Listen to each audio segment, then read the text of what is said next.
Kita akan bahas tentang metaverse lagi. Kayaknya nggak ada bisa-bisa nih, hype-nya tuh jalan terus sampai sekarang dan kayaknya tambah kenceng aja kalau ngomongin metaverse. Nah, kali ini kita akan ngomongin metaverse dalam aspek yang lebih dalam ya, tentang teknologinya, tentang gimana bisnis bisa memanfaatkannya, termasuk bagaimana metaverse itu nanti akan mengubah industri, landscape industri. Dan kita akan ditemani diskusi dengan Pak Risman Adnan, yang mana beliau adalah Chief Technology Officer dan R&D dari Samsung Indonesia.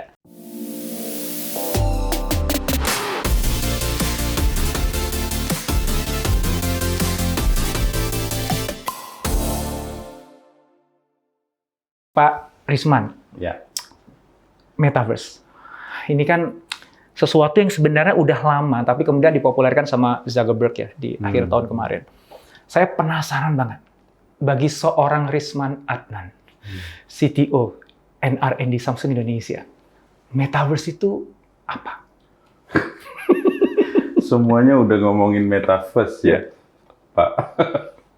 Tapi kalau ditanya Metaverse itu apa, jawabannya nggak ada yang precise ya. Iya. Semua orang punya definisinya sendiri-sendiri. Makanya saya tanya, kalau menurut Risman Adnan itu apa gitu? Oke, menurut saya itu evolusi. Evolusi dari teknologi. Yang mungkin valid kalau Zuckerberg yang mention ya. Bahwa dia bilang the next vision untuk Facebook, saya pengen masuk ke bikin universe. Saya namain Metaverse. Gitu. Nah, kalau lihat dari aspek teknologinya, memang ada beberapa key teknologi yang enable ini. Pertama, kalau pernah dengar augmented reality, bahwa dari physical world, kayak ada benda-benda depan kita tambahin virtual object. Sehingga saya punya immersive experience, gitu, bahwa ada experience baru yang saya dapatin. Terus setelah itu dari AR berubah jadi VR, bahwa nggak usah pakai yang physical object-nya, gitu ya. Langsung aja pakai virtual. Semuanya digital. Semua virtual. Semuanya gitu. virtual. Nah, apakah kita bisa bangkitin reality nggak? Ternyata ya ada banyak games yang orang bisa seperti real kan ya, bermain Minecraft, Roblox, gitu ya. VR teknologi. Nah, setelah itu mereka evolve lagi bahwa dia bilang gimana kalau kita extend VR ini yang tadi itu menjadi lebih luas gitu kan. Saya gabungin dengan devices, pakai devices seperti virtual reality gitu ya, sehingga ternyata experience-nya jalan. Bahwa saya bisa merasa punya reality berbeda gitu dibanding physical reality. Nah, secara teknologi sebenarnya XR, ya, extended reality, tapi aspeknya itu masih lebih ke entertain bisnis kayak game gitu ya. Hingga saatnya ada satu teknologi yang enable lagi selain XR, yang mungkin itu blockchain. Lebih ke arah apakah digital asset, kayak misalnya kalau saya beli game ada aksesoris, ada aset-aset yang saya beli ya, kayak ada economic value-nya lah ya. Apakah digital asset itu bisa kita jadikan lebih besar economic value-nya? Nah, ternyata setelah ada NFT, ya itu make sense. Bahwa saya bisa punya economic aspek, bukan cuma entertain ya. Dan ternyata memang itu evolusinya itu natural sekali kan ya. Buat orang yang sudah punya bisnis gaming, social media, kayak Facebook gitu kan, atau misalnya gaming industry, atau mungkin misalnya 3D movie gitu ya. Very natural untuk mereka bilang bahwa saya pengen pakai teknologi itu. Ya kan? Nah, pertanyaan berikutnya, apakah buat semua company? Dan apakah untuk semua industri juga? Apakah buat semua industri? Industri akan nanya bahwa dia bilang, ya, what I can get secara ekonomi? Apakah saya get branding? Ya udah, saya beli aset, saya beli digital land kalau mau, ya kan? Yang penting saya dapat branding. Terus dia mungkin nanya lagi, apakah saya bisa cost reduction? Oh, yang tadinya kita bikin misalnya trainingnya pakai offline, cost-nya mahal, ngumpulin orang, bisa nggak kita create training experience? Bahkan barusan Satya Nadella bilang, enterprise meeting itu harus seperti di satu virtual reality gitu kan? Nah, tapi itu semua kan masih fasenya teknologi ini, karena gabungan ya dari beberapa teknologi. Jadi ada XR, ada devices, hardware, ada blockchain, mungkin tambahin lagi protokol-protokol lainnya ya, yang kita belum tahu, karena ini masih fase. Jadi kalau kita lihat di semua teknologi, ada fase namanya itu emergent. Jadi baru lahir, muncul, ya. baru muncul. Jadi ini masih baru banget. Oke, walaupun misalnya teknologinya lama, tapi kan bergabung beberapa ya. Nah, masih baru secara teknologi. Nah, kita juga tahu bahwa teknologi itu punya hype cycle ya. Iya, betul. Yang pada saat awalnya itu innovation trigger-nya itu hype-nya tinggi banget. Iya. Sampai dia peak tuh. Peak-nya itu apakah ekspektasi kita, inflated expectation-nya itu dapat nggak gitu kan? Abis itu nanti dia turun. Oke? Dia delusif. Abis itu baru nanti dia entangle lagi. Balik gitu. Baru masuk ke plateau of productivity. Jadi teknologi itu punya life cycle. Hype-nya juga punya life cycle. Adopsinya pun punya fase. Ada yang adopsinya itu innovator. Nih, pada saat Zuck bilang gitu, mereka udah mulai coding tuh, bikin sesuatu. Itu innovators. Terus ada juga yang early adopter. Semua hasilnya innovator langsung dia coba implement. Nah, habis itu ada majority, early majority, late majority, ada yang laggard di bawah gitu kan? Iya. Nah, pertanyaannya metaverse itu di mana ya? Saat ini kita mau jadi innovator, atau mau jadi early adopter di masa yang sangat hype, yang masih mencari bentuk ini teknologinya, gitu kan? Dengan cycle juga masih emergent, gitu ya. Jadi masih too early untuk bilang ada impact-nya yang besar. Oke. So, kita mundur dikit nih, Pak Risman ya, agak recap sedikit. Jadi, tadi Pak Risman mulai dengan menjawab teknologi yang terkait dengan metaverse tadi ya, bahwa ada namanya virtual reality, ya, di mana kita masuk ke dalam sebuah dunia yang semuanya virtual, ya, atau ada augmented reality, atau yaitu adalah dunia nyata yang ditambahkan dengan aspek virtual. Kemudian akhirnya jadi extended reality dengan banyak gadget, nanti ada suara, ada apa, sehingga lebih imersif. Kita lebih merasa ada di sebuah dunia baru yang berbeda. Gitu. Dan Pak Risman tadi mengatakan bahwa kalau dalam industri gaming itu udah menjadi sesuatu yang expected, ya. Artinya ya itu adalah tambahan fitur yang ngebuat dunia gaming menjadi lebih imersif. Karena kan kalau kita bicara industri gaming itu selalu bicaranya kan imersif kan. Gimana kita main game itu nyedot perhatian, sensasinya pemain tuh ke dalam game itu sampai dia nggak mau keluar kan gitu. Betul. Dengan adanya metaverse dengan teknologi tadi itu ya kayak industri gaming kayak dapat mainan baru, dapat angin baru kan. Pakai aja supaya orang tuh berlama-lama main di gamenya dia kan. Kalau sekarang kan kita bicara game yang nggak bisa di-pause ya. Kalau zaman saya dulu kan game bisa di-pause ya. Kalau sekarang itu bilang, "Nah, ayo sholat, bentar ya, lagi main game." Itu di-pause dong gamenya, sholat dulu, nggak bisa di-pause. Mana ada game nggak bisa di-pause, kamu jangan bohongin ayah gitu. Nih ayahnya jadul. Game sekarang nggak bisa di-pause ya gitu, ini online game. Dulu bisa Tetris nggak nyambung. Nah, jadi untuk para developer game ataupun para gamers, metaverse itu udah kayak tadi Pak Risman bilang ya, itu udah apa ya, udah otomatis aja mereka adopsinya gampang banget gitu. Karena itu kayak ketemu aja gitu ya. Industri ketemu dengan teknologi baru yang memperkuat value yang didapat oleh customers. Tapi, nah ini yang menarik yang tadi Pak Risman katakan. Gimana dengan industri yang lain gitu? Haruskah industri yang lain jump the wagon ya, beneran ikut-ikutan cawe-cawe di metaverse, ya, gitu kan? Justru itu kan jadi big question ya kan ya? Big question-nya di situ. Big question di situ. Nah, tadi Satya Nadella udah di-quote ya bahwa dia sendiri kan serius banget ya mereka percaya bahwa metaverse versinya Microsoft ya mungkin agak sedikit berbeda dengan metaverse versinya Zuckerberg ya. Kalau Zuckerberg tuh kalau lihat dari videonya tuh kayak lebih banyak yang fun-nya karena dia media social company kan ya. Jadi wajar lah interaktif social interactions gitu, games, activity, Facebook banget deh gitu.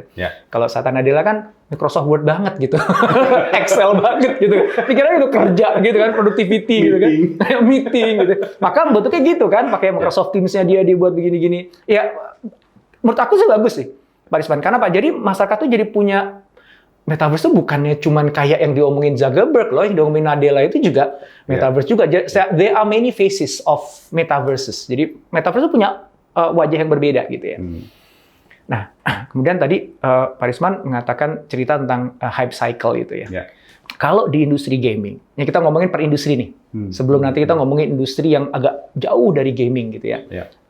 Banking, akhirnya public sector di government gitu kan, yang sekarang lagi rame juga tuh di situ ya. Sekarang gaming dulu deh. Kalau gaming itu di hype life cycle itu metaverse ada di mana tuh? Apakah dia udah di peak-nya atau dia udah mulai decline, sloping down, atau dia bahkan udah mulai masuk ke plateau? Kalau di gaming ya, kalau kita lihat social VR atau 3D gaming atau XR, web XR sebelumnya udah mulai banyak kan sebelum Zuckerberg bilang juga ada Decentraland. VR chat itu udah kan? Sebelum Zuckerberg ngomong itu VR chat udah dimainin anak-anak. Udah mulai banyak lah ya. Unity 3D udah mulai banyak bikin experience. Cuman setelah Facebook menyatakan visinya, ini kan masih fase envisioning mungkin. Saya juga nggak punya informasi sudah sampai sejauh mana mereka di sisi inovasinya gitu kan. Nah, tapi buat mereka itu valid untuk mengatakan bahwa kita pengen ke situ visinya. Nah, tapi buat normal company, ya mereka pasti akan menimbang-nimbang dari berbagai aspek. Branding, cost, ya kan, apakah ada optimization, apakah ada productivity gain gitu ya. Nah, ada juga yang impact-nya itu pengen jadi early adopter apapun itu gitu kan. Tapi sebenarnya motivasinya cuman apa ya? Numpang hype gitu ya, menunggangi hype gitu loh. Sebenarnya mereka tidak punya justifikasi yang very clear. Nah, mungkin ada beberapa contoh di Korea, misalnya Seoul City dia jadiin itu ya. Nah, buat mereka pasti punya justifikasi tertentu gitu. Apakah mereka memang bisa ciptakan? Nah, apakah berhasil atau enggak kita juga belum tahu karena teknologinya kan masih baru ya, masih baru muncul, masih berubah bentuknya banyak sekali. Jadi too early to judge, ya kan? Kemarin juga Samsung sendiri kita bikin toko tuh di New York City, Samsung 837 lah. Nah, kemarin baru launching juga kan di Metaverse kan? Iya, itu kita launching di New York City, dibangun di atas Decentraland. Decentraland itu tempat Metaverse versi awal lah ya, yang itu big universe-nya lah ya. Kita bikin satu Samsung 836 di situ ya. Tapi konsumer juga masih baru belajar gitu. Untuk masuk aja susah ya ke Decentraland. Banyak ya. Karena saya berapa tahun yang lalu banyak yang susah masuk. Nggak bisa masuk. Berapa tahun yang lalu tuh BRI buat event di Metaverse. Undang saya dengan Mas Panji. Panji Komika itu ya. Wah, banyak yang mau ikut. Cuman begitu pas hari H-nya datang dikit gitu. Karena nggak bisa masuk. Pasti gitu.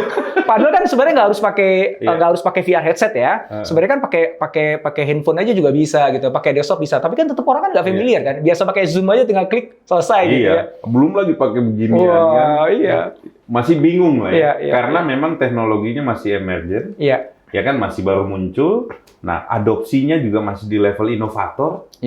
Belum orang-orang early adopter ya kan, atau orang-orang yang late majority. Masih jauh lah itu. Jadi masih cari bentuk jadi. Oke, berarti kalau di industri gaming itu udah lumrah lah ya. Di gaming itu mungkin sudah lewat masa hype. Mereka itu lagi turun di Lucy, terus nanti bisa entangle. Sudah mendekati mau ke plateau ya. Masuk ke plateau of productivity. Nah, retail deh, sebelum ngomongin banking ya. Retail itu kan sekarang juga luar biasa kan manfaat metaverse kan, fashion industry itu.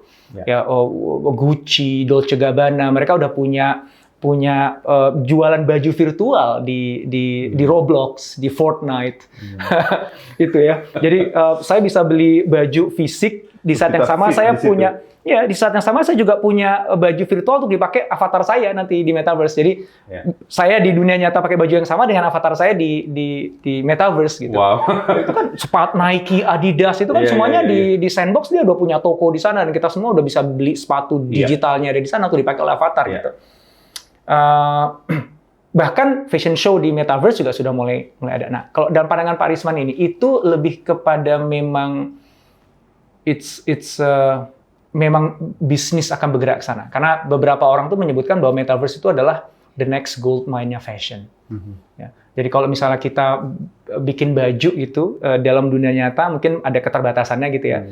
Nah sekarang kita bisa jualan bukan hanya baju fisik tapi juga baju digital. Jadi tiba-tiba kayak doubled revenue-nya gitu. So some people mengatakan bahwa metaverse is the gold mine, the next gold mine of fashion industry gitu.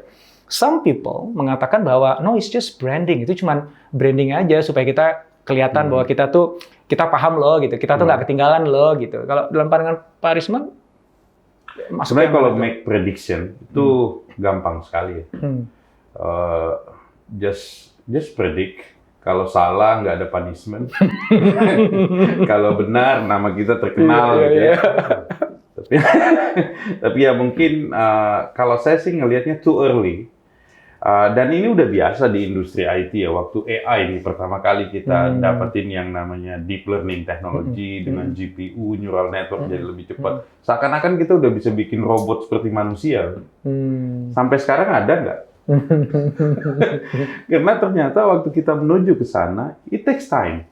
Okay? Kita harus butuh data banyak ternyata. Ternyata neural network ini butuh datanya kebanyakan. Jadi untuk training speech recognition, untuk dia bisa mengerti semua language, ternyata butuh datanya besar sekali gitu.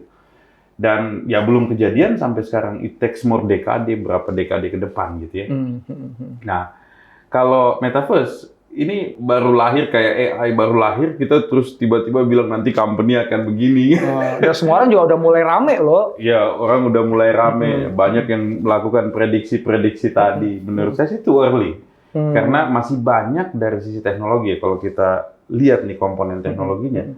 Let's misalnya say dia butuh NFT, dia mau bangun pakai apa NFT-nya?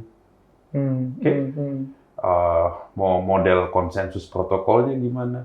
Itu masih banyak pertanyaan gitu. Bagaimana soal regulasi bahwa kita bisa beli barang di sana, barang di sini, digital asset ini bagaimana kita buat regulasinya gitu. Jadi dimensi kompleksitasnya itu masih sangat besar. Bahkan dari sisi misalnya dari sisi protokolnya sendiri ya, misalnya kayak apakah kita akan bangun ini sebagai decentralized apps, misalnya pakai Web3 kayak yang Webverse, Webaverse ya. Jadi mereka propose bahwa multiverse front end itu, metaverse front end itu harusnya pakai Web3. Bukan centralized apps gitu kan, supaya NFT-nya bisa jalan. Jadi even di level innovator sendiri itu masih mencari bentuk.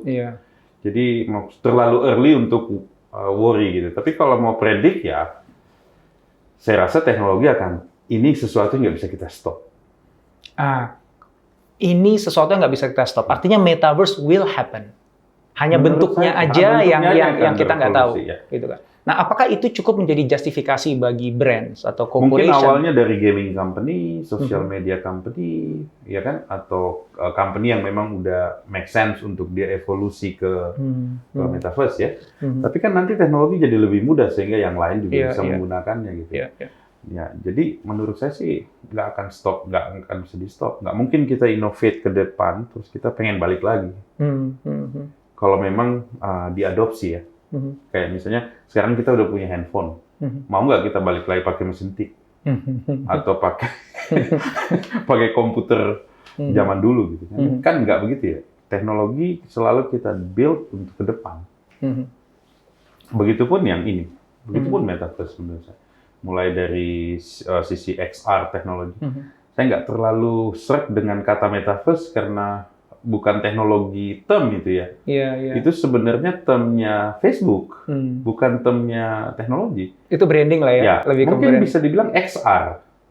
Teknologinya itu XR. Extended reality. Extended reality teknologi. Dan itu banyak sebenarnya. Ada Unity 3D, ada Nvidia Omniverse gitu kan. Cuman jadi tenar aja sekarang. Nah, baru mencari bentuk. Masih panjang perjalanannya. AI pun sampai sekarang ya. Bahkan yang jadi backbone juga di metaverse itu AI. Kayak misalnya tadi waktu beli di retail tuh, waktu dia matching ke avatar itu kan bagaimana kita fit, itu kan namanya image in painting kalau di AI. Bahwa saya in paint, saya punya baju dalam avatar. Teknologi itu pun masih butuh banyak data. Belum selesai itu. Jadi banyak teknologi aspeknya yang masih belum sempurna, sehingga masih butuh waktu. Ya. Saya kan berapa bulan ini bermain-main lah ya dengan Oculus headsets gitu ya. Baik nyobain meeting, nyobain buat kelas gitu ya kemarin yang dengan Mas Panji itu, atau main game lah yang paling banyak sih sebenarnya ya, aplikasinya. Game sebenarnya yang lebih tepat, ya. yang udah dapet ya. Iya, itu jelas enak banget gitu main game di sana Iya. gitu. Tapi kan memang pertama adalah headset itu nggak murah. Yang kedua adalah juga masih nggak enak juga ya, very bulky. Walaupun saya udah pakai yang macam-macam lah tuh Nggak enak tambahannya gitu. dipakai. Ya, belum comfortable ya. Maka sebagian orang mengatakan bahwa kuncinya tuh ada di headsetnya. Kalau headset itu akhirnya muncul yang lebih nyaman dipakai dan juga affordable, maka itu akan mengakselerasi adopsi metaverse. Paling nggak melalui jalur gaming dulu, social interaction dulu, Betul. ya, belum yang lain-lain gitu ya. Betul. Dan konon katanya di tahun ini nih Facebook mau ngeluarin headset yang jauh lebih ringan. Xiaomi juga nih dapat informasi dari teman-teman Xiaomi nih bahwa nanti akan keluar nih Indra nih gitu. Harganya murah banget gitu ya. Tahu lah kalau dia udah keluarin barangnya. Nah ya, yang mana artinya kalau begitu akses orang kepada metaverse itu, ya itu udah lebih mudah. Itu kan akan mengakselerasi adopsi. Betul. Gitu ya. Nah, dalam ini Samsung sendiri mengambil peran apa ya? Apakah ikut ngebangun metaverse-nya, atau bangun gadgetnya, atau bangun software-nya, gitu, yang visi ke depannya gimana? So, CEO Samsung kemarin di World Mobile Congress yang terakhir 2 tahun ini, dia udah bilang bahwa dia akan masuk ke device untuk, cuma dia nggak sebut itu metaverse, dia sebutnya XR. Karena metaverse itu sangat-sangat Facebook identik dengan Facebook, ya benar-benar. Jadi sebenarnya XR plus NFT plus ya many technology. Iya. Jadi ya saya rasa sebagai hardware company, consumer device, Samsung pasti akan masuk ke situ. Melihat kalau memang ada use case skenario yang masif ya mereka pasti akan masuk di device ya. Samsung juga baru acquire satu company di Korea namanya Double Me. Jadi itu ya dia bikin holoportation atau holoroom, seakan-akan kita ini bisa pindah-pindah, teleportasi ya. Ya. Nah, saya rasa itu juga satu effort untuk let's see, atau wait and see. Tapi kita harus prepare karena ini mirip dengan banyak teknologi yang emerging sekarang ya, kayak blockchain, XR ini. Sesuatu yang kita nggak bisa stop karena all engineers around the world working on it. Iya. Bisa nggak kita stop blockchain? Iya. 100,000 people working, ya kan? Agak sulit ya. Masa mau gimana stopnya coba? Even kita nggak tahu siapa mereka. Ya, kayak dulu siapa yang bisa stop internet ya? Dulu di awal-awal kan banyak yang protes ya. Ya. Ini kita nggak bisa lepas dari itu, pasti akan. Ya. Kayak Web3 sekarang seperti itu, decentralized web atau the future of internet mereka declare. Ya itulah powernya. Yang nanti akan jadi basis metaverse atau extended reality itu kan itu kan. Sekarang udah ada proposal soal itu dari community bahwa bagusnya pakai Web3 dan dia decentralized gitu kan. Ada yang bikin bahkan open source-nya namanya Webavers. Nah, kita tahu kalau di banyak digital produk atau digital company itu winners takes all ya. Ya, marketplace yang begitu banyak ke Indonesia termasuk negara yang marketplace-nya paling banyak katanya gitu, dan akhirnya kan ya terseleksi gitu. Internet search engine juga akhirnya terseleksi kan gitu kan ya. Nah, metaverse nanti kalau dalam pandangan Pak Risman tuh, sekarang kan juga kan banyak orang yang mengklaim bangun metaverse ya. Decentraland ada metaverse sendiri, Sandbox metaverse sendiri, atau extended reality-nya sendiri kalau pakai bahasanya Pak Risman tadi. Nvidia juga bikin. Nvidia buat sendiri, nanti Satya Nadella dengan Microsoft buat sendiri, Zuckerberg dengan metaverse buat sendiri, kan itu kan banyak kan ya. Dan kalau ngikutin pola yang ada di dunia digital di mana winners takes all, apakah itu juga akan terjadi? Kita ini lagi prediksi nih, yang tadi itu salah nggak apa-apa, bener kita bisa ngeklaim. Jadi bebas memberikan prediksi ya. Nah, kalau ternyata terjadi winners takes all, kan bahaya. Kalau kita semua hidup dalam satu metaverse gitu, misalnya metaverse-nya Facebook gitu ya, Meta, misalnya gitu ya. Kan itu ditakutin orang kan. Ya, wah dia bisa jadi Tuhan di sana menentukan segala-galanya gitu. Kalau internet sekarang itu kan nggak ada yang punya. Kalau internet sekarang, jadi relatively ya ya yang gue punya adalah aplikasi gitu. Aku punya server, tapi kok nggak memiliki internet gitu. Tapi metaverse tuh memungkinkankah nantinya itu akan jadi tercentralize gitu. Akhirnya ada konsolidasi yang sangat kuat sehingga winner takes all dan dia menguasai the whole metaverse tuh mungkin nggak skenario itu menurut Pak Risman? Kalau kita lihat komponen teknologinya ya, kayak blockchain, udah pasti metaverse butuh blockchain, terutama di area NFT-nya gitu ya. Terus kalau kita lihat AI, computer vision, NLP, itu pasti kepake sekali di itu ya. Dan kita lihat lagi misalnya teknologi XR gitu. Saya rasa agak sulit kita bilang ada satu single winner untuk semua teknologi itu ya. Even sekarang saya bilang blockchain, who own this technology? Ya, Kayak Ethereum. Nah, Ethereum kan ada si Butan, Vitalik itu. Ya. Itu kan bisa dibilang kan kita nggak bisa bilang bahwa he own Ethereum. Ya kan? Ownership-nya konsensus semua. Semua yang ada di network is the owner. Ya kan? Terus misalnya, let's say kita nggak pakai Ethereum, kita pakai Solana. Solana gasnya lebih murah, ya kan? Terus transaction per second-nya lebih cepat. Mungkin bisa make sense sekali untuk dipakai sebagai transaction engine di metaverse, ya kan? Nah, itu juga nggak bisa kita bilang bahwa Solana milik satu company, pemilik Solana gitu kan? Banyak sekali di dalamnya. Karena udah decentralized. Nah, yang ketiga adalah AI. Ini sekarang AI memang di awalnya itu kita udah bilang ini cukup berbahaya nih teknologi kalau dimiliki oleh satu winner. Bayangkan kalau misalnya tiba-tiba dia yang punya gitu ya. Kita berusaha di community pasti untuk tidak mengizinkan itu terjadi gitu kan. Maka ada open AI. Jadi effort untuk make sure AI itu accessible buat semua orang.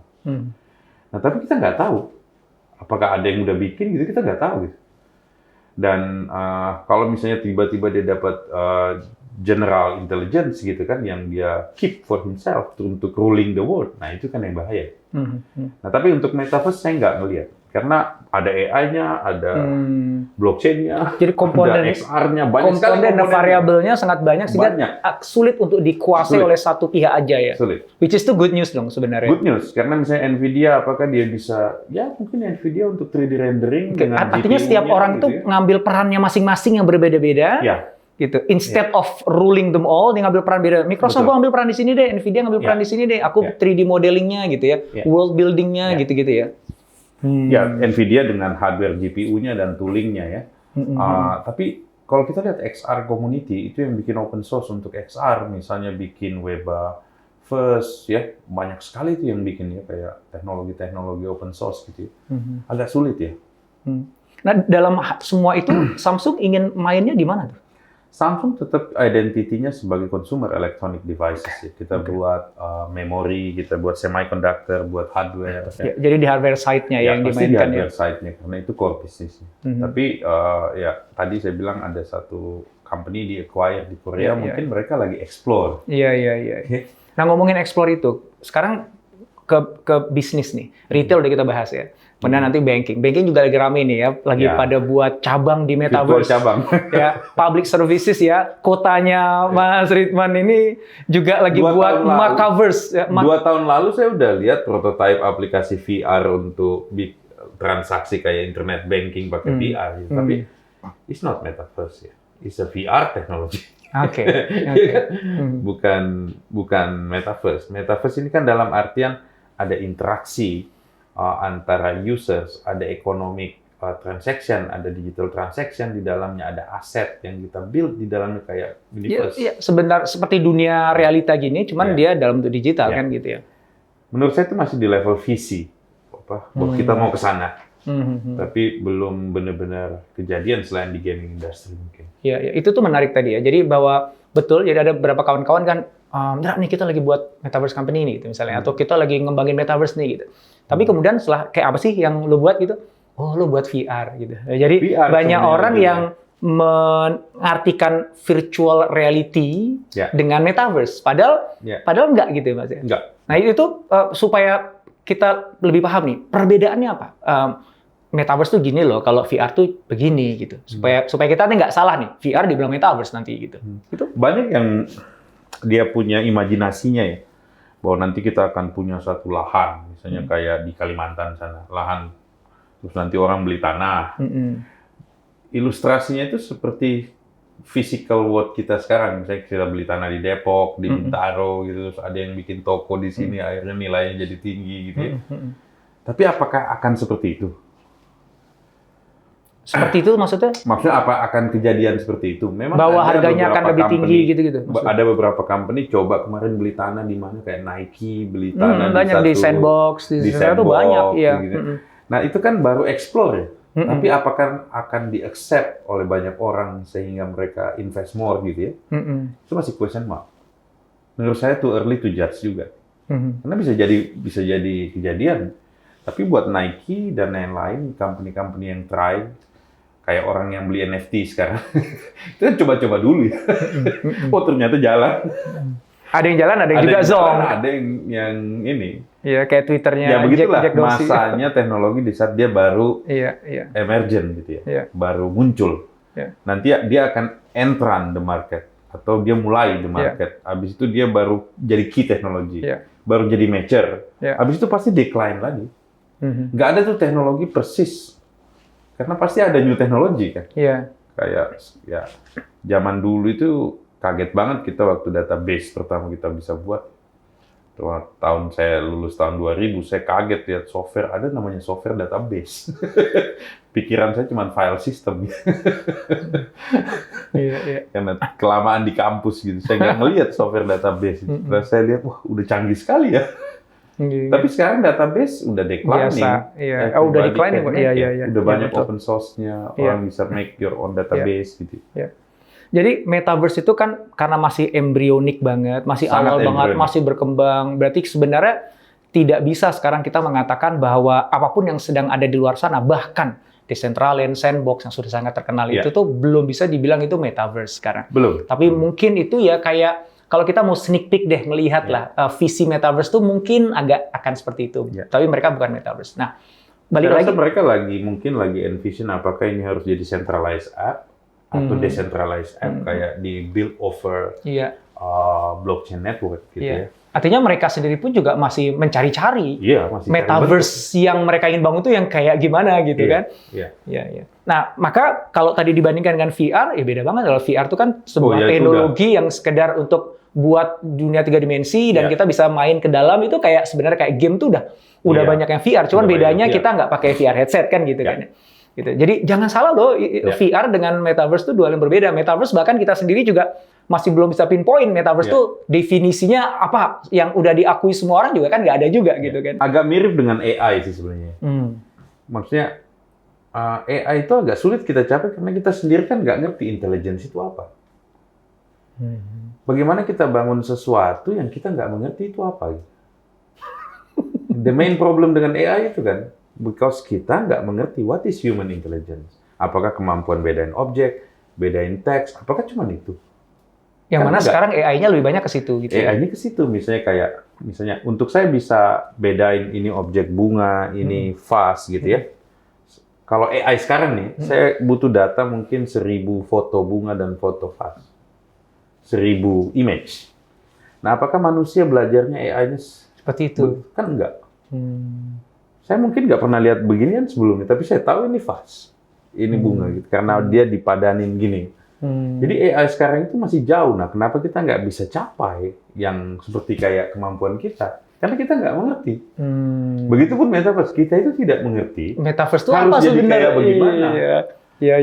Ya kan? Makanya semua orang coba-coba aja udah gitu. Misalnya tiba-tiba ada orang gila ya, misalnya orang innovator gila, dia bilang, oke, dia kan ada foto Mars ya. Saya jualan tanah Mars aja. Saya kaplingin di sana kan. Saya bikin planet baru. Kenapa kota? Bentuknya habis itu disebut metaverse. Kenapa saya nggak bikin multi planet? Kenapa saya nggak bikin misalnya tata surya gitu? Yang multi planet gitu kan? Itu ide bagus juga tuh, siapa yang mau ngambil? Atau galaksi gitu. Jadi saya bisa beli bumi. Saya beli. Itu problemnya metaverse karena definisi kita tentang universe. Sama dengan AI, kita nggak tahu apa itu. Apakah reality kita atau physical location kita? Jadi saya rasa masih bakal banyak yang lucu-lucu dari itu. Tapi exactly bukan yang kayak Iya. yang kita bayangkan sekarang. Terakhir nih, ini sebenarnya saya masih pengen diskusi banyak banget ya. Kemarin itu kan saya diundang oleh BINUS ya, alma mater saya ya, untuk bicara tentang metaverse, khususnya dalam konteks talent. Jadi mempersiapkan talent kita Indonesia supaya bisa nyambut hadirnya metaverse ini, supaya kita tuh nantinya ujungnya tuh jangan cuman jadi tadi itu pengguna saja, tapi kita harus jadi kreator, terus jadi produser gitu. Itu spiritnya kan bagus tuh ya, masih banget ya. Nah, menurut Pak Risman, apa yang perlu dilakukan oleh anak-anak muda sekarang nih dalam rangka karena tadi metaverse pasti akan kejadian, ini just matter of time aja, nggak bisa di stop. Maka kan akan bagus kalau yang anak-anak muda sekarang kan mempersiapkan dirinya dong untuk ngambil peran di situ kan. Nah, peran apa yang sebaiknya anak muda ambil sekarang dan apa yang anak muda bisa lakukan sekarang untuk mempersiapkan diri menuju metaverse nanti? Ya, karena komponen teknologinya kan banyak ya. Ada deep learning, terutama untuk computer vision, speech recognition, NLP gitu ya. Terus ada NFT, ya dia harus belajar blockchain. Terus ada 3D graphics untuk bikin asetnya, desainnya. Terus ada XR untuk bikin realitinya dan lain-lain. Jadi komponennya teknologi ini banyak. Selama ini kalau kita sebut digital di Indonesia, itu masih apps, web, mobile. Oke? What we will face ke depan ini teknologi yang menurut saya kita nggak pernah explore jauh sebelumnya. Contoh misalnya, saya bisa dapetin nggak orang yang memang ahli 3D rendering, ya. Industrinya aja belum ada kan. Kalau di US kan ada Disney yang udah bikin video, dari rekaman video dia render jadi animasi gitu ya. Kita belum ya. Tapi ada gaming industry kita yang udah start mungkin sekitar 10 tahun sebelumnya ya. Dan mereka udah explore VR, udah biasa lah dia augmented reality VR. Karena teknologi ini mainannya anak-anak gaming. Game engineer gitu. Tapi mereka juga aneh waktu dapat AI. Anak-anak game diajarin AI juga beda. Waktu blockchain lebih bingung lagi. Ini blockchain apa gitu ya. Jadi masih banyak. Nah, kalau kita mau siapin anak-anak ke depannya, menurut saya sih kurikulumnya harus dibenerin. Untuk bisa memasukkan aspek tadi itu ya. Ya, ada teman saya, CTO-nya GDP, kasih term yang lebih mudah diingat lah. Mungkin ABCDX. ABCDX. E-nya itu AI, B-nya itu blockchain, C-nya itu cloud, D-nya itu data. Oke? X-nya? X-nya ya terserah. Silakan tambah sendiri. IoT, metaverse. Oke. Jadi ABCDX ini harus kita bring ke mainstream bahwa itu harus ada dipelajari atau disiapkan ya. Dan ABCDX itu all contain fundamentalnya pasti di matematik, algoritma. Oke, waktu belajar blockchain, wah udah ada kriptografi di situ. Saya pernah coba-coba belajar itu tuh pusing saya tuh. Ya kan? Saya berhenti di tengah jalan habis itu nyerah. Struktur, algoritma, ya kan, kriptografi, digital signature. Jadi bukan cuma main-main tools, install. Bukan hanya buat app tadi itu ya disebut ya. Masalah konsensus algoritma itu harus kita tahu gitu ya. Jadi banyak aspeknya di situ. Belum AI. AI itu bukan satu teknologi ya. Banyak sekali cabangnya kan. Terus belum XR dari sisi desainnya. So, saya rasa sih mungkin alignment ke kurikulum penting untuk kampus, dan sudah beberapa kampus sekarang ngajarin blockchain. Saya ngajar di Telkom University itu blockchain. Jadi benar-benar ngoprek blockchain dari konsensus layernya sampai ke atas, bottom up. Nah, AI, saya juga ngajar di UI di matematik. Ya, salahnya orang ngajarin AI sekarang kan seakan-akan itu programming. Code-nya pendek-pendek, jadi bukan programming. AI itu mathematical modeling. Jadi kalau kita pelajarin AI secara kayak Python programming, ya itu end up nothing. Ya, kita harus pelajarin AI dari sisi mathematical modeling, yaitu pasti statistik, probability, optimization. It's all matematik. Blockchain pun begitu. Vitalik itu coba lihat, baca papernya atau papernya Nakamoto yang pertama itu very matematik. terus AI matematik, blockchain matematik, cloud computing udah eksis, kita tinggal pakai gitu kan. Datanya udah banyak data teknologi sekarang, tapi X-nya tadi itu, menurut saya eranya sains dan teknologi itu dari matematik. Metaverse tadi.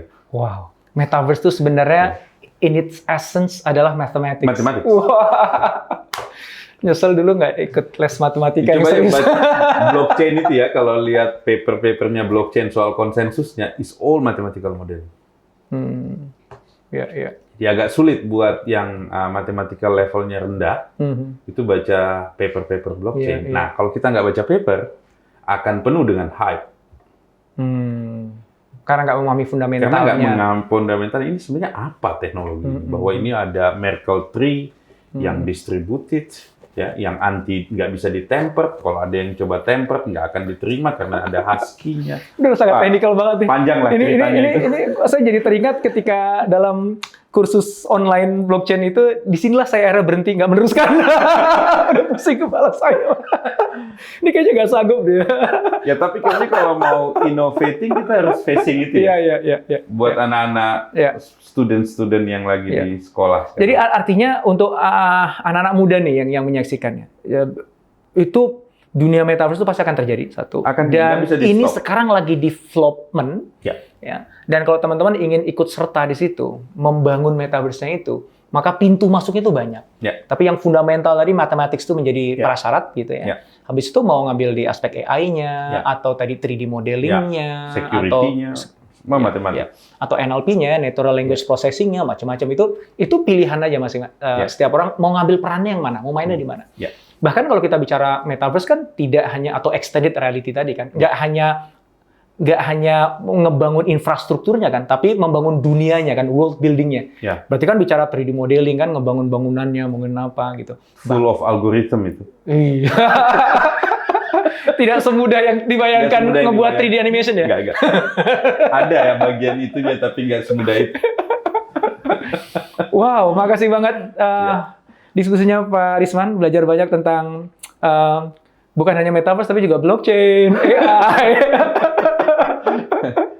Thank you so much ya. Mungkin panjang ceritanya kalau blockchain, mungkin kita Iya, iya. bisa discuss lebih Mungkin lanjut nanti. untuk nutup apa pesan nih untuk anak-anak muda nih ya yang mendengar ini ya terkait dengan metaverse atau bahkan juga beyond metaverse.